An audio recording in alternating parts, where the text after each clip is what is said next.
Tantor Audio, a division of Recorded Books, presents The Eternal Decline and Fall of Rome, The History of a Dangerous Idea, by Edward J. Watts, narrated by David Colacci. Publisher's Note: this audiobook will refer to visual elements included in the print and e-book editions of the book. Introduction. A Snapshot and a Story. On January 20th, 2017, Donald Trump's inaugural address laid out an apocalyptic scene of American carnage amid poverty in our inner cities, rusted-out factories scattered like tombstones across the landscape of our nation, and a faltering education system. Then he pivoted. From this day forward, a new vision will govern our land, Trump bellowed. All Americans would now hear the following words: "Together we will make America strong again. We will make America wealthy again. We will make America proud again. We will make America safe again. And yes, together we will make America great again." The American carnage speech draws upon a deep tradition of manufacturing the perception of widespread decline in order to destabilize the present. These sorts of arguments have two parts. They first make a provocative claim that society is becoming worse at a particular moment for a particular reason. They then suggest a path toward restoration that consists of rebalancing society to address the problems they identify. In Donald Trump's case, a mismatch of American priorities caused the American carnage, and the purging consists of making every decision solely so it benefits American workers. The argument about social decline then exists primarily so that it might justify steps that seem necessary for renewal. This approach is not unique to the United States. In Spain, the Vox party, headed by Santiago Abascal, promised to make Spain great again through reforms designed to undo many of the legal foundations of the contemporary state that its leaders believe have eroded Spanish vitality. Its 100 Medidas para la España Viva, 100 Steps to a Vibrant Spain, offered a series of proposals to roll back laws granting regional autonomy while putting restrictions on political parties and Muslim groups blamed for terrorism. In the Philippines, President Rodrigo Duterte responded to the perception of widespread crime and drug use by tolerating, or even encouraging, more than 12,000 extrajudicial killings. This murderous spree has only increased Duterte's popularity. Prominent Duterte critic Walden Bello told The Atlantic that, "I don't know if Filipino lives are actually better than before, but the perception is that they are. They're pro-Duterte because they feel he's cleaned up the place." Bello here points to something important. Descriptions of decline often require very few supporting facts. They are emotional things, driven by stories rather than data. Many of them require nothing more than a compelling storyteller, and people like Trump, Abascal, and Duterte tell captivating stories. In the world their rhetoric creates, facts matter less than emotions, and the emotions these men generate are indeed powerful. One can feel decline even when one cannot see it or document it. One can also feel renewal, even if it is imaginary. Because these claims of decline often rely on emotion rather than evidence, their power depends a great deal on the way that their underlying stories are told. In fact, decline is sometimes nothing more than a snapshot and a story. The narrative usually determines what the snapshot means. To give one telling example, in 1980, young workers in Flint, Michigan earned salaries nearly 20% higher than young workers in San Francisco. In 2013, young workers in San Francisco made nearly 60% more than their peers in Flint. This snapshot can support a number of different stories. It can speak of Flint's decline, San Francisco's rise, or both trends. But Flint has become emblematic of American post-industrial decline, at least since Michael Moore's 1989 documentary, Roger and Me, with the Flint water crisis of the 2010s merely the latest, most shocking evidence of the city's plight. Showing that Flint was recently a better place for young workers to begin their career than San Francisco underlines its rapid collapse. The same statistic can also tell the story of San Francisco's rise, but it does not do so with anywhere near the power. No one needs a statistic comparing San Francisco to Flint to understand how San Francisco has risen. There are many other, better ways to tell that story. This comparative statistic has then become yet another tool to tell a story of American decline rather than one of American progress or resilience. This book is not about 21st century Spain or America. It focuses on Rome, the state in history that is most strongly identified with the idea of decline, and with good reason. The decline of Rome has been a constant source of discussion for Romans and non-Romans for more than 2,200 years. Everyone from American journalists in the 21st century A.D. to Roman politicians at the turn of the 3rd century B.C. have used the decline of Rome as a tool to illustrate the negative consequences of changes in their world. Because Roman history is long, it provides a buffet of ready-made stories of decline that can help develop the context around any snapshot. Rome did, in fact, decline and eventually fall. An empire that once controlled all or part of more than 40 modern European, Asian, and African countries no longer exists. Roman prophets of decline were ultimately proven correct, a fact that makes their modern invocations all the more powerful. While the claim that Rome was in decline appeared often across the centuries, the particulars of these claims evolved dramatically over time. In the early 2nd century B.C., the Roman politician Cato the Elder gave rousing Latin speeches blaming Roman moral decline on luxury goods and Greek teachers. 1,700 years later, rhetoricians speaking Greek in Constantinople praised the Christian Roman Emperor Manuel II Palaeologus for reversing the Roman military declines of the 1300s through his inspired policies. One cannot imagine that any Roman enchanted by Cato's anti-Greek rhetoric in the 2nd century B.C. would understand the Roman decline that Manuel Palaeologus reversed. I mean this statement quite literally. Not only are the claims unrecognizably different, but also the very language in which they were made shifted from Latin to Greek. The Greek language, which Cato claimed would degrade Roman virtue, became the tongue in which claims of Roman renewal were later expressed. Ambitious Romans often fashioned stories of decline so that they could build power for themselves by destroying present conditions.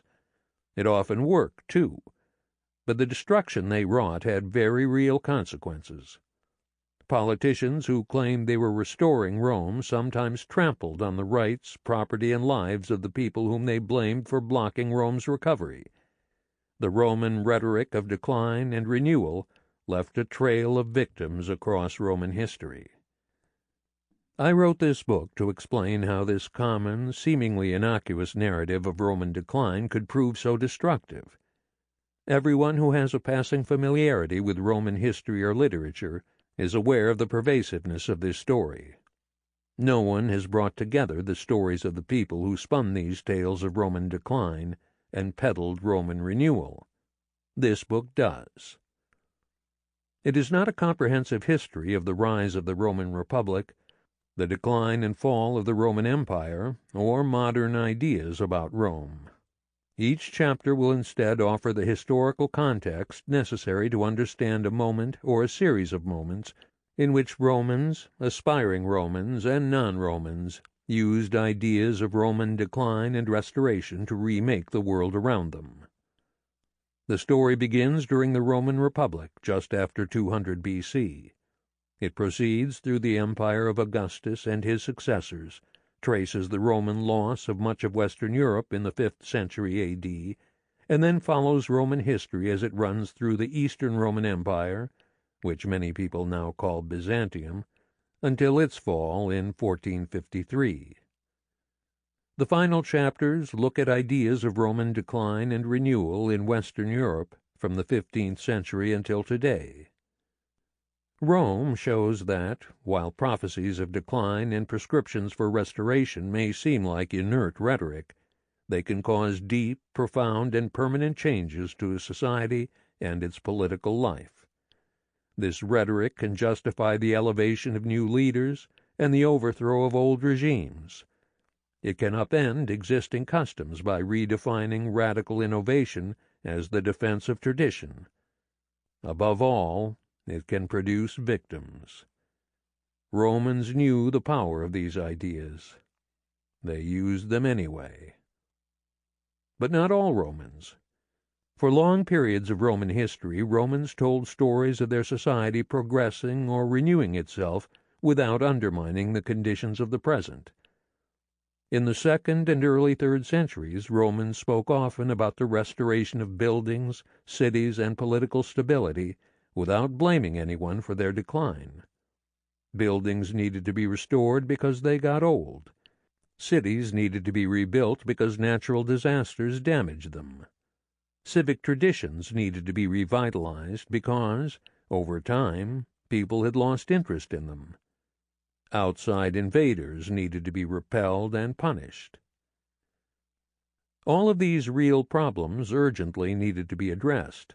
But in these moments, Romans did not use the need for renewal to attack other Romans. A successful society repairs things that break or wear out. It defends itself against invasion and responds to military defeats. These responses, renewals, and restorations need not be destructive. In the 2nd and early 3rd centuries, they were often affirmative. The restorers of Rome then had collaborators, not victims. They did not upend Roman society. They confirmed its health and vitality. If Rome illustrates the profound danger of targeting other Romans who supposedly caused Roman decline, it also demonstrates the rehabilitative potential of a rhetoric that focuses on collaborative restoration when real decline sets in. I am writing this in April of 2020, while the world reels in the face of the COVID-19 epidemic. At this moment, one Roman example seems particularly poignant.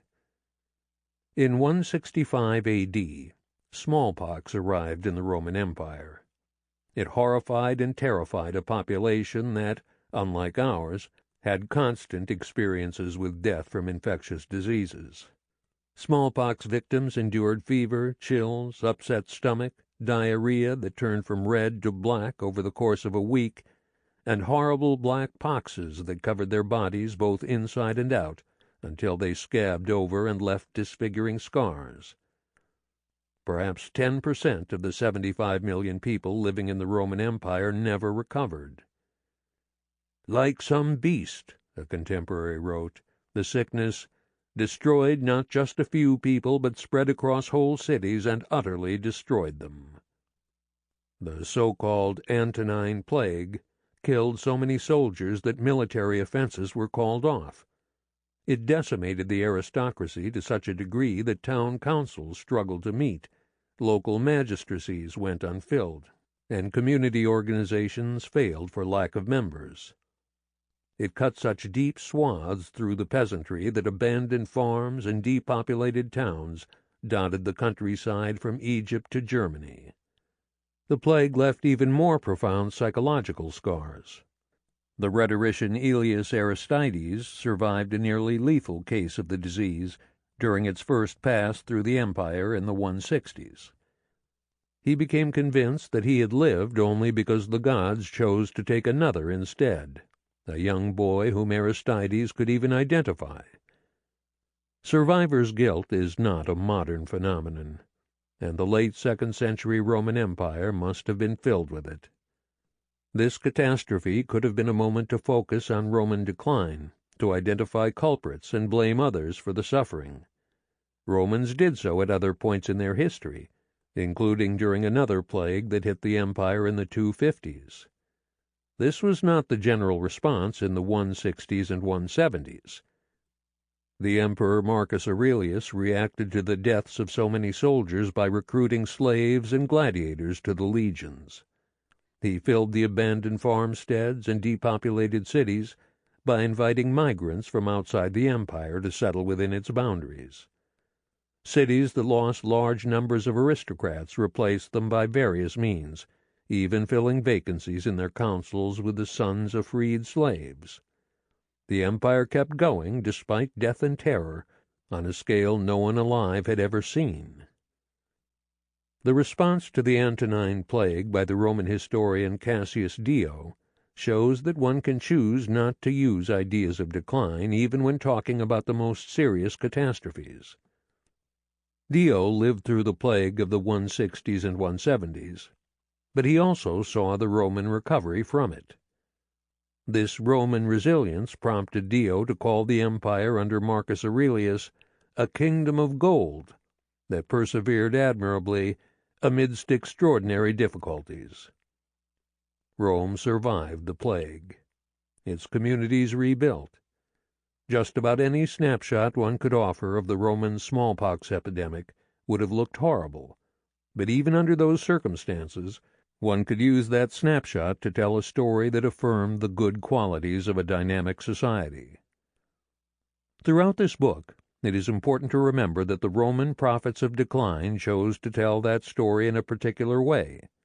Some of them, like Marcus Aurelius, responded to immediate crises in ways that made Rome stronger by enhancing the bonds that held imperial subjects together. Other Romans spoke about decline with the intention of dividing their society. They had the option to do as Marcus did. They chose not to do so. The past cannot predict the future, but it can show the dangerous consequences of certain ways of thinking and behaving. It is my hope that we can use the example of Rome to think more responsibly about how we talk about and respond to the challenges of our own changing world. Perhaps we can then embrace a different sort of story that builds cohesion rather than division in the face of the very real, very serious social, economic, and personal challenges we now face. 1. Decline in the Roman Republic. Discussions of Roman decline appear in some of the earliest surviving Latin literary texts. The Trinumus, a play written by the early Roman playwright Plautus around 190 B.C., mocks Romans concerned with moral degeneration caused by growing wealth.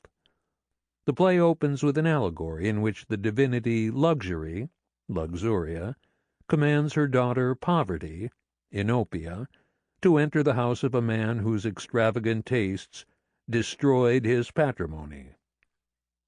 Megaronides, the first mortal character to appear in the play, explains that the goddess's words reflect a sickness that has attacked our good morals here, overcomes that which is beneficial to the common good, and interferes with private and public matters. These criticisms sound serious, but as the play develops, Megaronides and a host of other officious characters become, in the words of a modern commentator, moral prigs and self-righteous pompous asses. Plautus knows his audience will have heard claims like this, and he wants his audience to see that these are the absurd musings of silly people. Comedy like this works because it mocks ideas that matter. Many Romans in the 190s and 180s B.C.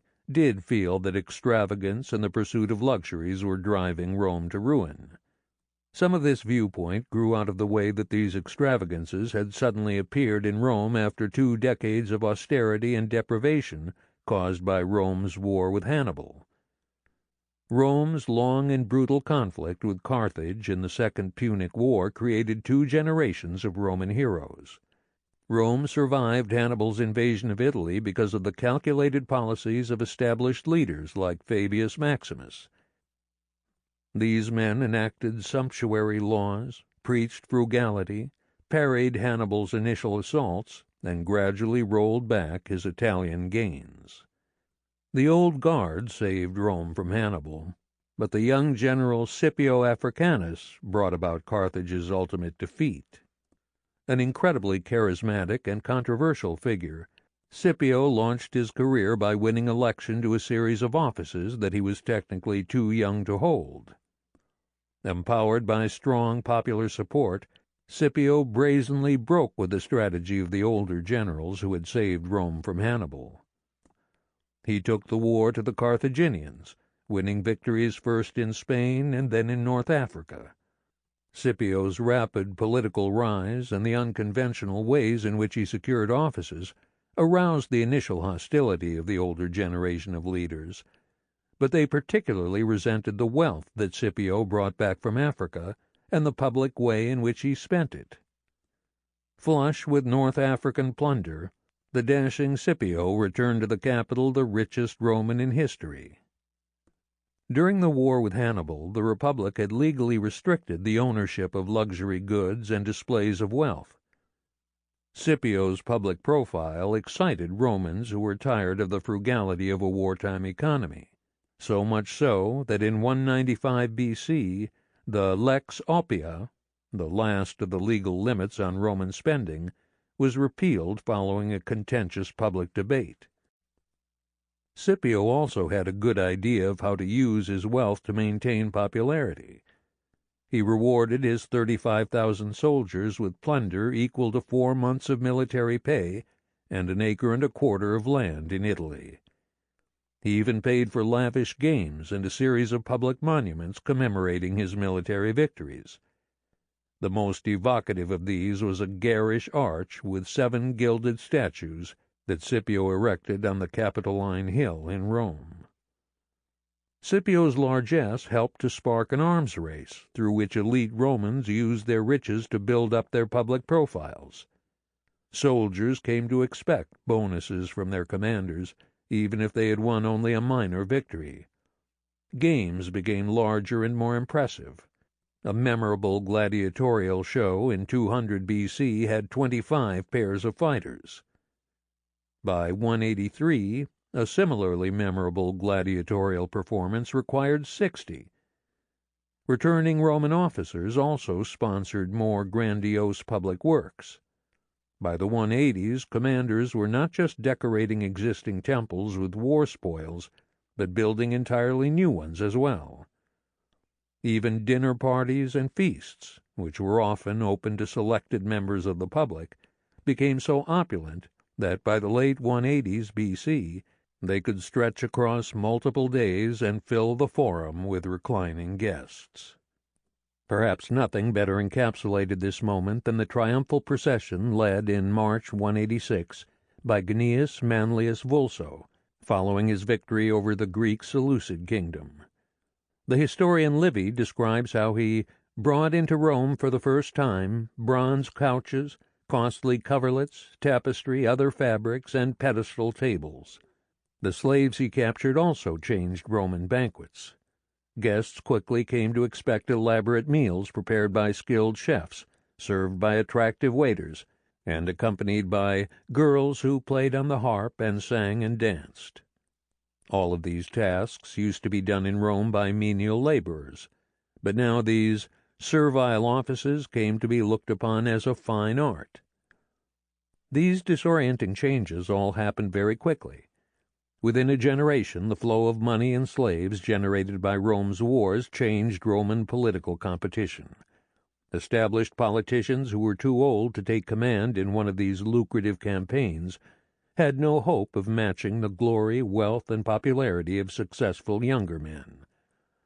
They could, however, contrast their supposed fidelity to genuine traditional Roman virtues with the ostentatious devotion to luxury that their younger rivals displayed. The most potent criticism they could make of this new social order highlighted its break from an idealized past. Plautus poked fun at just this sort of moralizing. Some of the people he mocked were indeed easily dismissed old, curmudgeonly blowhards like Megaronides, but not all of them. The person who best articulated the idea that rapid moral decline now afflicted Rome was Marcus Porcius Cato. Although Cato is now remembered as the very sort of old curmudgeon whom Plautus mocks, he cut a very different figure in the 190s and 180s. Cato was then at the peak of his rhetorical powers and stood out as one of the Republic's most influential politicians. Cato took it upon himself to combat the moral decline that he saw afflicting Rome. This was a cynical move. Cato himself had benefited from a lucrative command in Spain following the conclusion of his consulship in 194. Cato also understood how he could use his considerable rhetorical gifts to capitalize on the unease created by the disorienting changes affecting Roman life in the early 2nd century. Cato had already positioned himself as the protector of traditional Roman values by arguing against the repeal of the Lex Oppia in 195, but his attacks on the newly elegant men of Rome became fiercer as time progressed. These men possessed, Cato claimed, an avarice that included all of the vices, so that whoever was considered extravagant, ambitious, elegant, vicious, or good-for-nothing received praise. Cato assailed newly fashion-conscious Romans for breaking with a past in which one dressed simply to cover their nakedness, and paid more for horses than for cooks. That was an age when the poetic art was not esteemed, and if anyone was devoted to it or frequented banquets, he was called a ruffian. Cato did not just attack the Roman turn toward ostentatious consumption. Another feature of Roman life in the early 2nd century B.C. also attracted his ire. Cato saw Rome's growing engagement with the Greek world as a threat to the Roman and Latin culture he idealized. His xenophobic attacks greatly exaggerated the impact of Greeks in Rome. Most Greeks would have come as slaves following a series of 2nd century Roman victories in the East. Relatively small numbers of free Greek philosophers, teachers of rhetoric, and doctors had come to Rome, but it was precisely these high-status, high-visibility Greeks whom Cato targeted. Cato said that Greeks will corrupt everything in Rome, and predicted that the Romans would lose their empire when they began to be infected with Greek literature. Cato used this malignant rhetoric to support a series of reactionary policies. When he campaigned for election as censor for 184 B.C., he proclaimed that the city needed a drastic purification, through which he could cut away and cauterize the luxury and degeneracy of the age. This message of moral decline and the promise of a radical return to a more virtuous Roman past propelled Cato into office. Cato then used the pretext of moral renewal to attack his enemies. He expelled senators and sanctioned Roman knights who, he claimed, had fallen into degeneracy. Among them was a man named Manlius, whom Cato cast from the Senate because he was seen to have passionately kissed his wife while walking with her and his daughter in daylight. Cato removed the brother of Scipio Africanus from the equestrian order because Cato disliked Africanus. Cato also ordered an assessment of the value of all clothing, carriages, women's jewelry, furniture, and silverware owned by wealthy Romans. Those items worth more than 1,500 denarii, an arbitrary figure that Cato had set, were then rated at 10 times their actual value and taxed at this rate. Cato later turned his attention toward purging Rome of the decadent and dangerous Greek influences that he claimed threatened to corrupt Rome. To this end, he publicly rebuked Scipio Africanus for the Greek habits he had adopted while in Sicily, and later backed measures expelling Greek philosophers from the city. He even pushed for the deportation of the Athenian ambassador and Platonist philosopher Carneades, after Carneades gave a lecture on justice that displeased Cato. Romans had mixed reactions to Cato's policies. Those who believed that avarice, excessive luxury, and foreign influence had afflicted Rome applauded the radical measures that Cato backed.